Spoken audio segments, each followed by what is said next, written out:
And take a look at this. I think they've been gracious enough to wear yeah, to they use let us, blue yeah, and purple sleeves as as well. well. So they knew this was coming.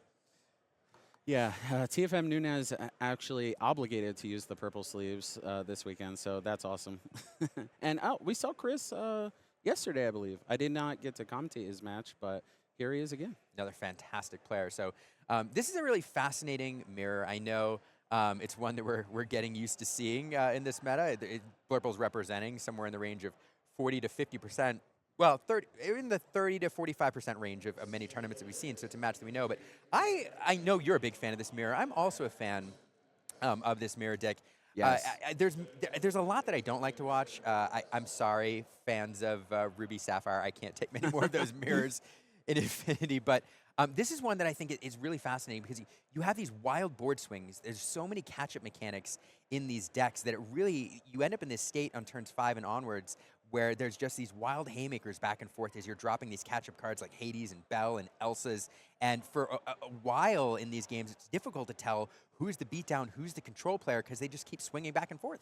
Yes. Also, we did get to see the altar for Nunez. Unfortunately, full altar 7, still missing a ramp.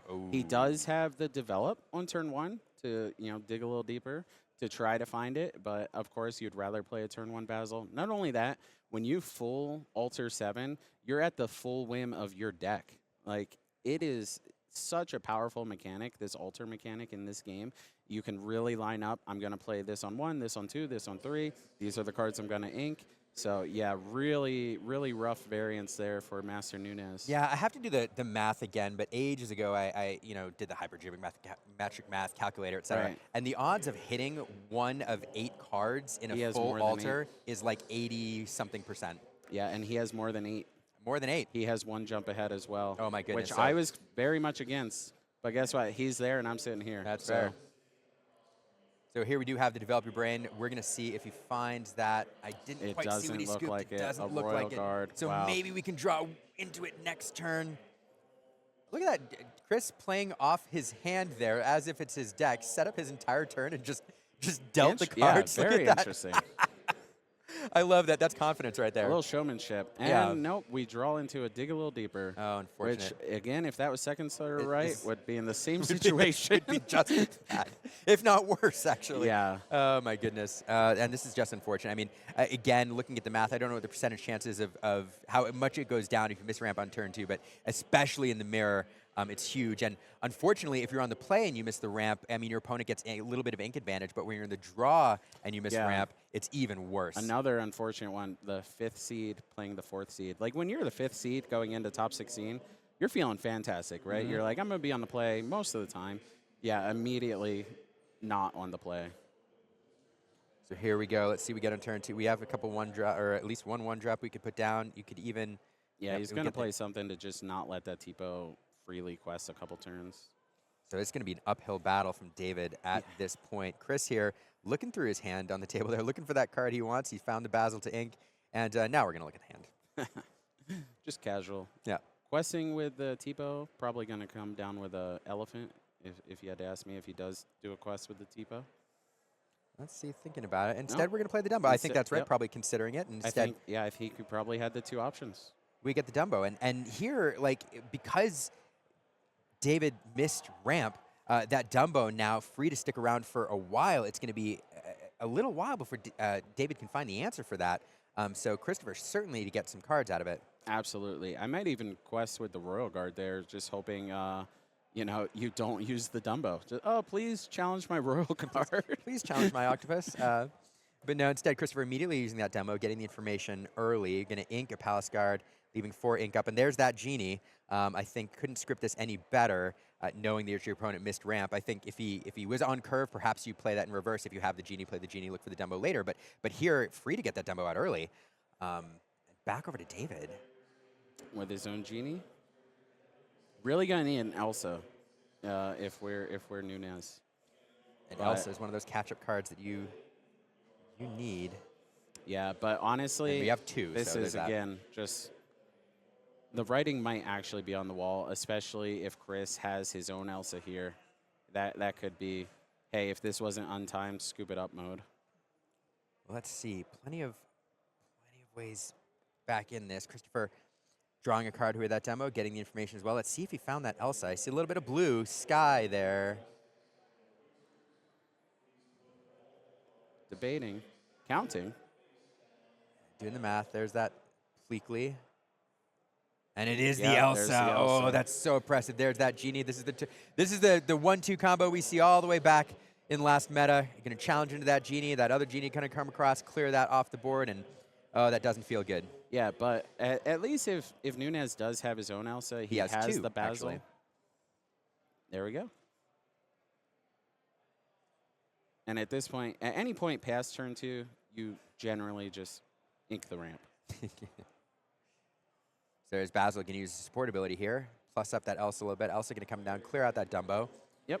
3 damage on the Elsa, and the Octopus going to come across. Palace Guard cleaning up that Tipo as well. So all of a sudden, David here doing some good board control. Now Christopher has managed to get a couple cards off of that Dumbo, so in terms of resources, doing a lot better. Yeah, and of course his Elsa freely taking Nunez's now if he chooses to. I mean, for all we know, he could drop another Dumbo and just start drawing multiple cards again. We're going to see right now, there it is, as you pointed out, clearing off that Elsa. Challenge the Palace Guard doing a little control of his own. Yeah, once your Genie already has 2 damage on it, sometimes the 2 lore is not as important as just clearing out what your opponent is doing, especially with cards that have Sing Together. Now we do have 7 ink. Yeah, I doubt we're going to Hades a Basil, so...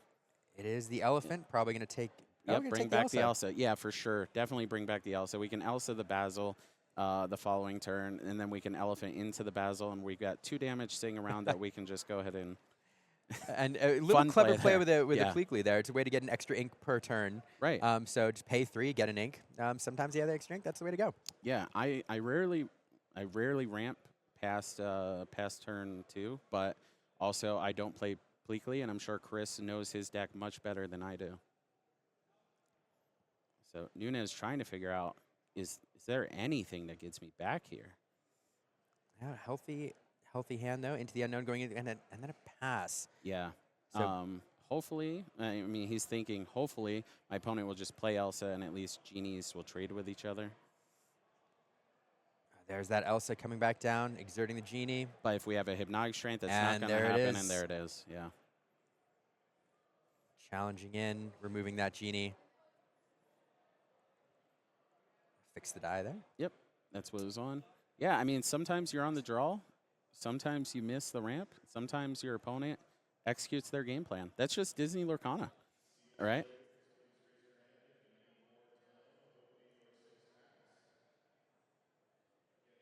And just looking at one Basil facing down 3 of the best cards in your opponent's deck, it's a scary feeling for sure. And drawing Tipo, yes. Why draw it turn 2 when we can draw it turn, what you need, right? Turn 7? What you need right now. So there goes Tipo. Quick work into the inkwell. You'd love to have Hades something here, but unfortunately not. We do have the Bell. But yeah, we can move damage from the opposing side.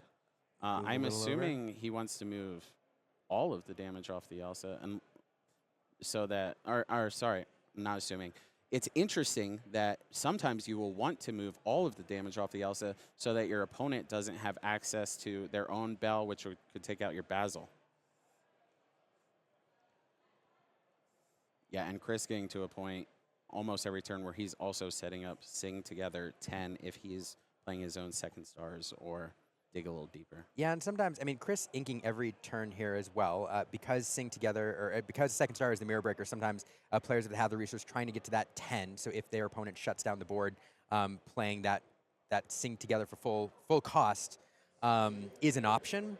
You don't like to do it, but you just want to set that up in case. There we have the quest. Chris starting to push the lure total up here. I think we're going to go up to 9. And there's a 7. That is an indicator that we may see the ruler of the underworld himself, Hades, coming down, taking out that duck, that 5/5, sending it into the inkwell. Yeah, Scrooge definitely a good target for the Hades. The fact that Basil and Scrooge together can take out an elephant if Nunez were to draw away to exert it. You know, drawing into a Basil here, just yeah, like so no. 2 Tipos in a row followed by Basil. Yeah, just not not what you want. Sometimes the cards are with you, sometimes they're against you. So David shuffling here, figuring out if there's the best way to go about this. And there's that dig a little deeper that you talked about, Dick. Yeah, And he wouldn't be able to hard guess a second star here. that is true. Dig a little deeper card all the way back from set 4, I think they got a reprint. Yep, set 4. There we go. Bam.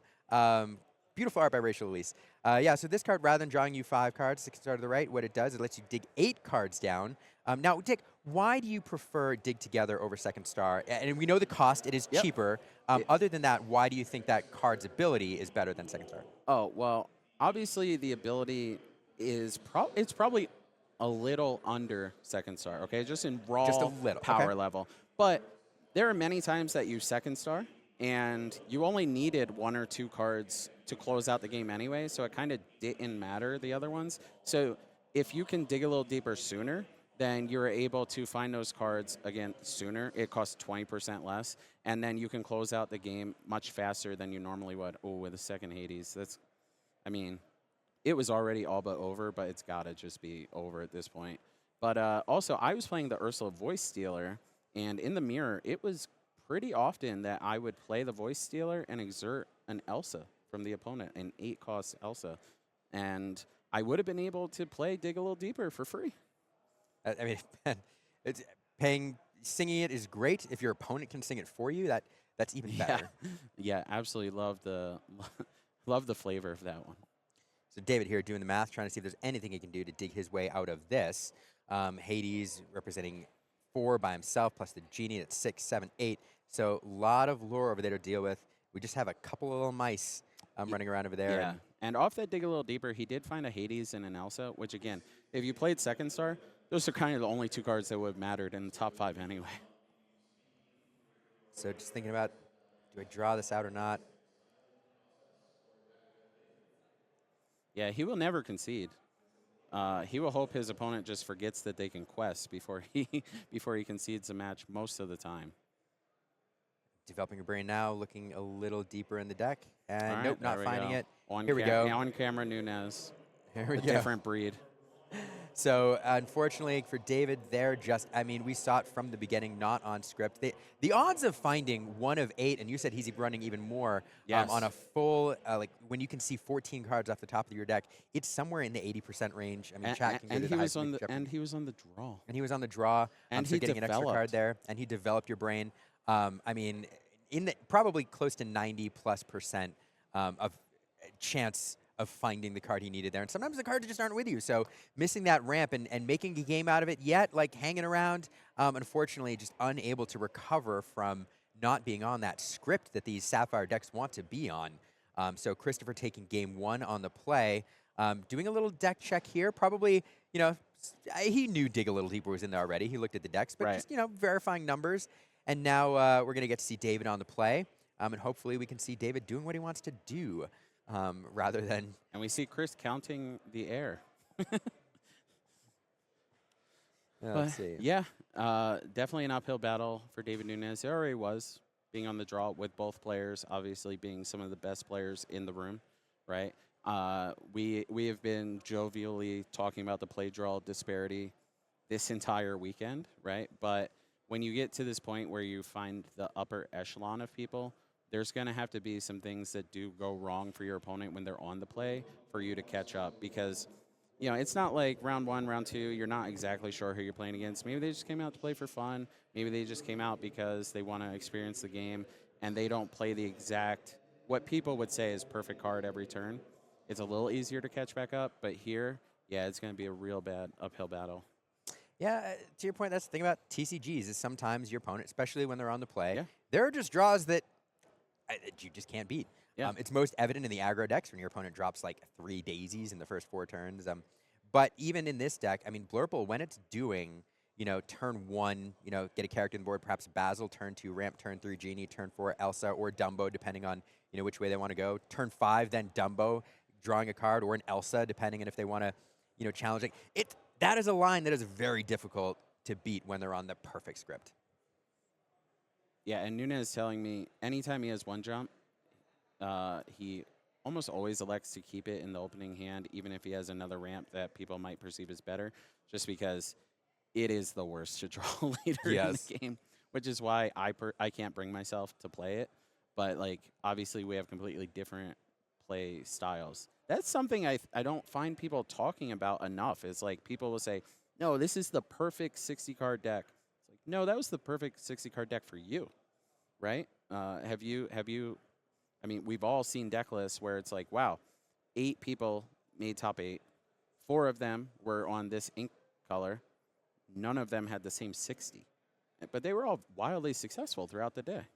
Yeah, some of it's variance, some of it's just, it's different choices. But yeah, play style does matter. And there's a reason, you ask players, what kind of player are you? And they'll say, I'm a control player, or I'm an aggro player, or I'm a mid-range player. Some people can do it all. They're, wear all the hats. But even if you can play them all, some people just gravitate towards a specific play style, and that can manifest itself within a color combination as well as which color combination you choose. And there, on script here, that Basil on turn 1, we do see the ramp, a couple different options on turn 2. So I think, there, A plethora of options. all 3 and options. He was like, where exactly? I thought he had, he had the 1 jump. He had all 3 options available, and to your point, choosing that uninkable 1 jump to take that ink off the top of his deck. He's like, where exactly were these last game? Yeah. Now saving them all for game 2. Now I have all of them and would love to draw, I don't know, a Genie, an Elsa, something that's not ramp at this point. That's true. Now, on script for the first 2 turns, but on turn 3, you want to play that Genie and not having it here. So hopefully finds it. And there, that Hypnotic Strength going into on Christopher's side, staying on script as well, getting that Tipo, that body on the board. And back over to David Nunez. Let's see if he finds something. It's the TikTok. Yeah, he does have a Scrooge at least, and you want to get your uninkable 4-cost cards. You really want to play on turn 4, right? Because, well, you can't ink them, and they only get worse from turn 4 since cards are costed according to their power level at most points. Here we go. Are we ramping again? We are ramping again. Perhaps not having it, or perhaps, I don't know, stretching for something. So there's that Tipo goes into the inkwell. You love playing him on curve. After that, he's oftentimes ink. And there he is there. And now I think we're going to see our ink for turn. It is a Dumbo. Interesting. Very interesting. I find Dumbo so powerful. And I, again, don't like double ramping. He's triple for another ramping. ramp. Triple ramping this turn. All the way up to 6 ink. That is going to set up, some big plays very early in the game. Hades now available next turn. Right. And, fascinating. Which, again, very interesting because I don't really like Hades, Hades, my opponent, this early in the game. It kind of eliminated all of the effort that I did as well to play. Like, he played 3 ramp in 1 turn. Well, let's see what we're opening up here. So a plethora of options available now. A triple ramp turn from Chris there on the draw. Yeah, whereas, like, Nunez is probably going to play this TikTok next turn, and that is something that I definitely would like to Hades. So, yeah, Chris not using a Hades, and which, again, another ramp. That's Donald Duck, focused flatfoot. Yes. Coming down, taking another card off the top of the deck. It's that 1 jump ahead effect. So racing ahead on ink here. Back over to David, and we are going to see that TikTok. Yeah. That 4/7 evasive body. It's big. It sticks around, and in a meta full of damage-based removal, it's pretty durable. But as you pointed out, a tempting target perhaps for a Hades. Let's see how Chris chooses to tackle this. Yeah, definitely one of the best targets for Hades. There's a lot of stuff Chris can do right now. He could challenge the Madam Mim with both things if he has, say, also an Elsa to finish it off, or a Hypnotic Strength, or a Bell, or I could keep going, but I'm kind of running out of breath here. Yeah, so many options available. 1, 2, 3, 4 ramp cards so far this game. Yeah. Also, Donald Duck, not played in every single deck. I do enjoy this card. I have a hard. Oh my goodness. I can see why he wanted to ramp so that he could double spell on this turn. Makes sense. Finders Keeper's a card. Great card, but sometimes it feels awkward taking off a whole turn just to draw 3 cards. You give your opponent some tempo there, but if you're going up to 9 ink when your opponent has 6, that makes perfect sense. Makes perfect sense.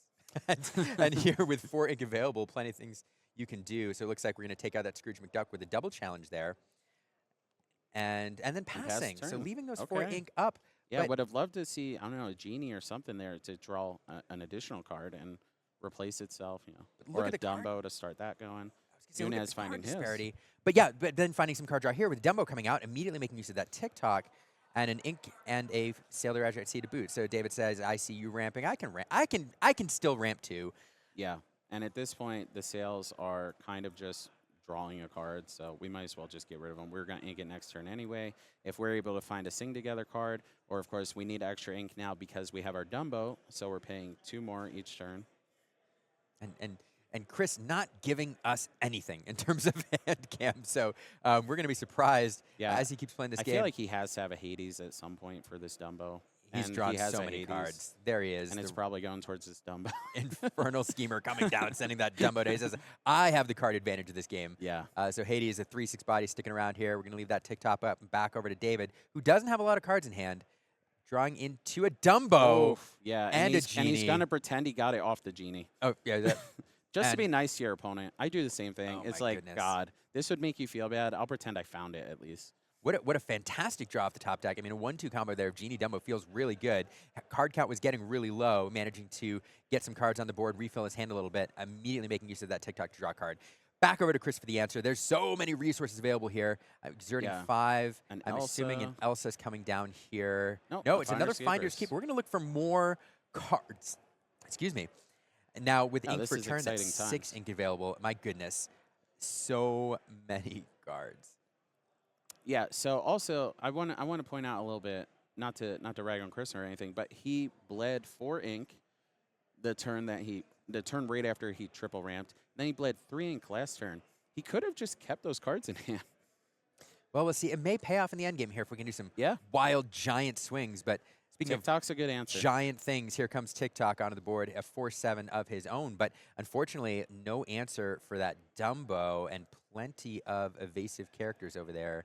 And into the unknown. Into the unknown on that TikTok. So 1 less for David to take advantage of as far as that card draw goes. Yeah, not only 1 less, but now if he does it on the other ones, he's going to pretend that he drew this Hades off of his Dumbo trigger because, again, he drew the perfect card for the turn to deal with the opposing TikTok. Yeah, I was going to say, if he didn't find an answer for your TikTok, well, you're drawing off of, you're drawing off your Dumbo, you're leaving it susceptible to the opposing TikTok. Oh, my goodness. And hypnotic strength. That going to make short work of that Hades here, getting those cards off of that. There's a Hades as well. So that TikTok going to the inkwell. Challenge now, clearing the board. Hades going to the discard pile. All of a sudden, David with a wide board. Chris with all the ink. David with, David with a lot of ink too. And a wide board here. And 14 lore. I mean, it's a little bit to keep track of because the Dumbo is gaining a lore when you're drawing a card. People just think wow, Dumbo's so strong, you draw a card. You also slowly win the game. I am guilty of not paying attention to that Dumbo lore over and over again this tournament and looking up and seeing the purple players at 15. So, yeah. Oh, Drew and Elsa for the exact my goodness, 2 that may characters. lock things down here. Yep, And another Dumbo, the Dumbo. 3rd Dumbo questing for 5, and that's going to be That's going to be it. Chris scooping here. So, my goodness, ramp, card draw, but just not being able to do much with it, not finding the answers he needed, and David just finding the Dumbos, finding the cards he needed. So, yeah. So if you feel like you've lost the game on, let's say, turn 2 to 5, and it's an untied match, do you keep playing? It depends. I'm 50-50. Sometimes I like the reps. Sometimes I'm drawing out information about my opponent, their play style. Yep. I like to see what they're going to do, how they operate. So sometimes I will keep playing just to gain some tells, gain some information. But it's also worth saying that the mental fatigue sometimes, if I'm exhausted, might not be worth it. So I'm 50-50, but I'm certainly not one who immediately scoops if I think the game is out of hand. Yeah, I think those were all excellent points. I think that there are great reasons to continue playing. I hope those at home, really take that to heart. Even when it seems that you've absolutely lost, there's still something to be gained. And you just never know. Maybe your opponent goes oh, I accidentally left a card in the deck box. Right. All kinds of stuff like that. But obviously, I'm joking a bit there. These are the best of the best in the room. But there is always something to be gained. If you don't, even when you lose, if you don't think that you're gaining something, I think you might have to reevaluate the game. Absolutely. But I completely understand the scoop, and there are times where I'm exhausted or time or whatever, I will scoop early. But David, looking 7 card no ramp. No ramp. Again. Yep. Again, David saying, "Oh my goodness, I've seen this movie before." And it looks like Chris 7-card keep. Yeah, I was about to say David is one of those pro players. Always waits for his opponent to declare his hand altar first before declaring his if he's on the draw. And missed again. Wow. Oh no. Wow. Well, so oftentimes you find that develop or you keep it and you try to find that ramp before turn 2. So could find it. We have like 3 more cards we can dig before we get to that point. But it's if we miss ramp again, it's going to be a rough way to. Yeah. Not only that, he drew so many expensive uninkables because again, you got to keep nothing off of the altar. So I'm sure just so frustrating. Well, I mean, Nunez has been to Continentals before, unknowingly 1 game away from going to Worlds. It wasn't announced till after the fact that all first place competitors went to Worlds, and you come off a 2nd place finish at a DLC, you feel like you feel the best. And Nunez is one of the best. That's why he's here. And Chris is trying to say, you know what, it's my time this time. So I was looking at Chris' hand. We do have the Basil on turn 1. I looking at Chris' hand. I don't think I saw a turn 2. I saw 2 Pleakleys. Yeah, he has Pleakley instead, and he thinks, especially on the play, that is definitely good enough, and it might be. Let's see, Tipo had. So we did have the ramp. Okay, so we had both. He's keeping the cards. People say keep cards close to the chest. He keeps. Them He's close to taking the it chest, very close to the vest. seriously. Yes. Yep.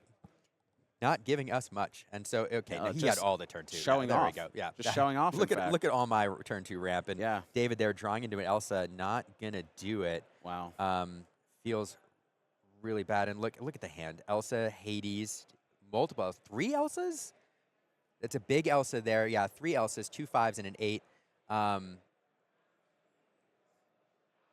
just you have to explain the die roll to me. Is he odd? I concede. Even I play it out. Oh.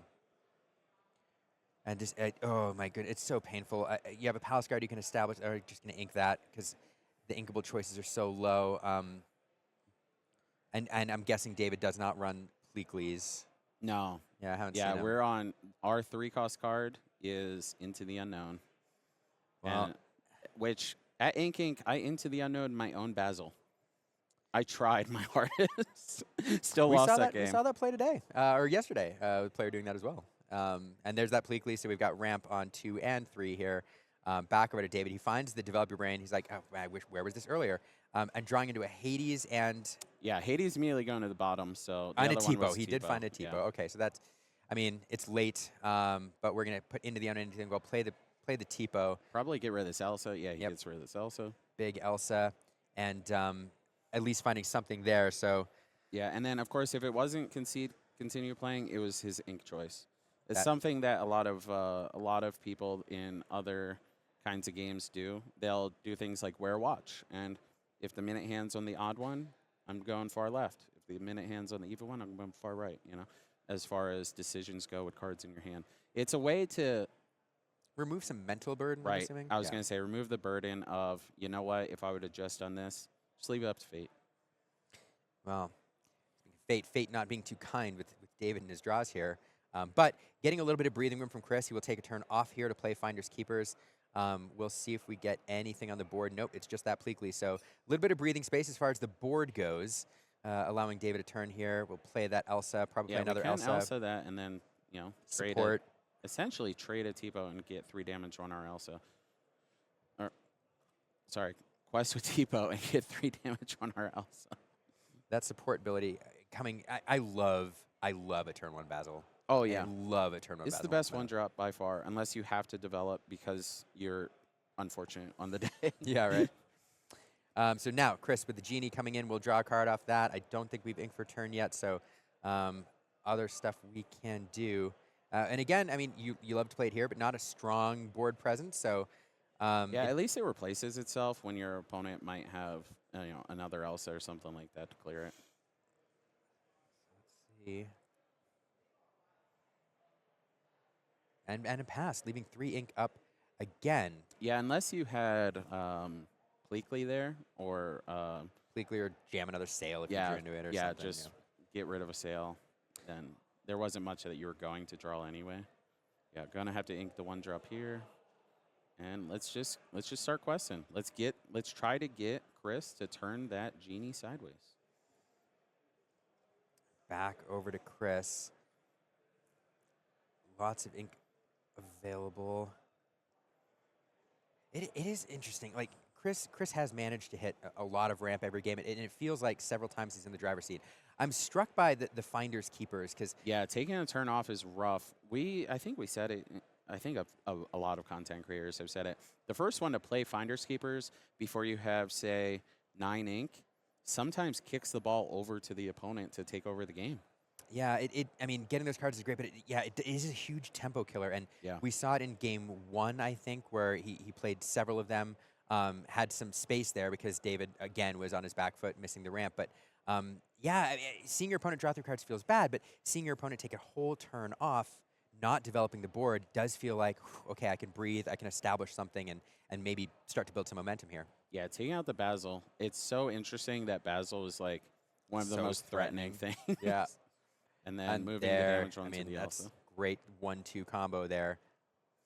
Yeah, and Nunez does have a bell of his own, so he can use Genie to challenge Genie and then bell the damage over. Drawing a Hades, not something that you It's want almost like to you've played play with him before, Dick. the opponent. Well, you know, I rarely make a mistake, and Nunez same way, so it's really easy for me to have a wavelength with him. But yeah, you want to save your, drawing a Hades. People say use all the ink every turn. Well, no, you actually want your opponent to play the first Hades if you can help it. If not hitting a Hades or an 8-cost Elsa, I'm hitting a TikTok. Otherwise, I'm feeling a little bad, but you do what you have to do. That's another one of those things of like some people speak in absolutes about card games. You never do this. You always do that. You really, as you like to say, this is a puzzle. You need to think on the fly. Every turn is a different puzzle, which is the appeal of watching this mirror. Also, it's the appeal of, hey, we don't have to fill a lot of time here because we have 2 excellent players that are going to go long. That's true. So Chris thinking about his plays here. Let's see. We do have another Genie. Draw cards. I mean, that's the story of Chris's game. Ink, draw cards. Yeah. Draw more cards, win more games. Still having 5, so. Bell and Inkwell did. Oh, I was wondering if we'd see another Elsa. We don't. We see the focused Flatfoot Donald Duck ramping another card here, but a 3/4 body on the board does quest for 2, and there's Singing Into the Unknown on the Genie, sending it to the discard pile. Yeah, Into the Unknown is a card that you definitely want to play like when your opponent is already going into 7, 8, 9 ink. It almost has no downside at that point. So this Donald Duck, it was played earlier. There's a theory that I have with this Donald Duck is that it says draw a card, just not now. Because if you know when you're going to stop inking at a certain point in the game, well, it getting you that 1 ink a turn earlier means that that card that you draw that you normally would have inked, you keep that in your hand. Mm-hmm. It's another thing that I think people need to think a little deeper than just what the card text is. And then not only does it pseudo draw a card later, it quests for 2. You know, it's funny that this was one of the lines, this is a random tangent, but this is one of the lines that really presented itself during the starter decks when they were around in set 1. Yeah. Multiple starter decks had a lot of card draw. The one that didn't was the Sapphire Steel deck. But you learn to think about it. Since it had Mickey Mouse, since it had the ramp and 1 jump ahead, that was its card draw, was providing you the ink advantage, which allowed you to preserve those cards. So to your point, great way to think about it. Especially in sealed, where you almost certainly know you want to stop around 6 or 7. But yeah, this Dumbo might just be the mirror breaker here. Yeah, let's see if David has an answer. I mean, we do when it's exerted. Yeah, so he has Into the Unknowns. Is that a Hades? It's a Hades on the top. So let's see if the Dumbo is threatening enough to warrant that second Infernal Schemer. I think it just might be, unfortunately. And then TikTok's very scary, but we can Into the Unknown that later.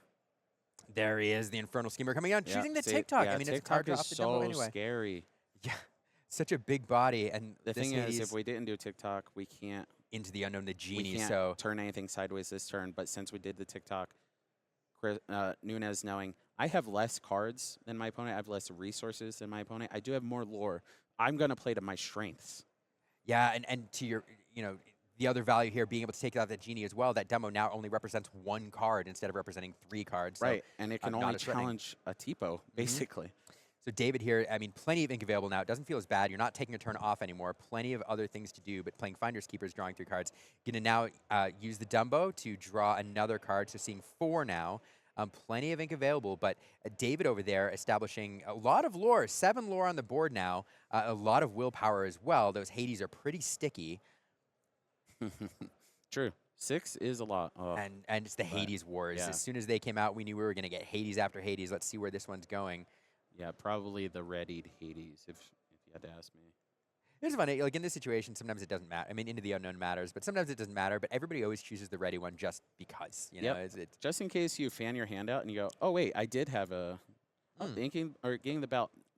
I would assume that means Chris has a bell in his hand. That way, Chris knows on a following turn, I'm going to challenge Hades and then bell the damage over to the opposing Hades.